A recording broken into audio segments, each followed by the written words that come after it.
கடலூர் மாவட்டத்தினுடைய கலெக்டர்னுடைய ஒரு அறிவிப்பு வந்து பார்த்தீங்கன்னா, அந்த கடலூர் மாவட்டத்தில் இருக்கக்கூடிய விவசாயிகள்ல இருந்து மக்கள் வரைக்கும் அனைவரும் வந்து ரொம்ப சந்தோஷமா இருக்காங்க. இதை பத்தி தான் வந்து நாம் இன்னைக்கு இந்த வீடியோல வந்து தெரிஞ்சுக்க போறோம்.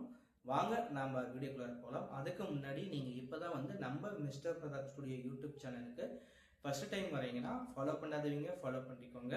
உங்க ஃப்ரெண்டுங்களுக்கும் ஷேர் பண்ணுங்க. வாங்க நம்ம வீடியோக்குள்ள போகலாம். மாவட்ட அளவில் வந்து பார்த்தீங்கன்னா சூப்பர் எல்லினோ இந்த விழிப்புணர்வு கருத்தரங்கம் கூட்டம் வந்து நடந்திருக்கு. இந்த கூட்டத்தில் வந்து பார்த்தீங்கன்னா கடலூர் மாவட்டத்தினுடைய கலெக்டர் சிபி ஆதித்யா செந்தில்குமார் ஐஏஎஸ் இவர் வந்து என்ன சொல்லியிருக்காருன்னா, சூப்பர் எல்லினோ நிகழ்வை எதிர்கொள்றதுக்காக கடலூர் மாவட்டம் முழுவதும் பார்த்தீங்கன்னா இந்த வருஷம் இறுதிக்குள்ளார வந்து பார்த்தீங்கன்னா நாங்கள் வந்து 1,00,000 மரக்கன்றுகளை வந்து நடவு வந்து செய்கிறோம் அப்படின்ட்டு வந்து கலெக்டர் சார் வந்து அந்த கருத்தரங்க நிகழ்வுகள் வந்து சொல்லியிருக்காரு. இந்த அறிவிப்பு தான் வந்து பார்த்தீங்கன்னா கடலூர் மாவட்டத்தினுடைய மக்கள் அனைவரும் வந்து பார்த்தீங்கன்னா ரொம்ப ஹாப்பியாக வந்து இதை வந்து செலிப்ரேஷன் பண்ணிட்டு இருக்காங்க.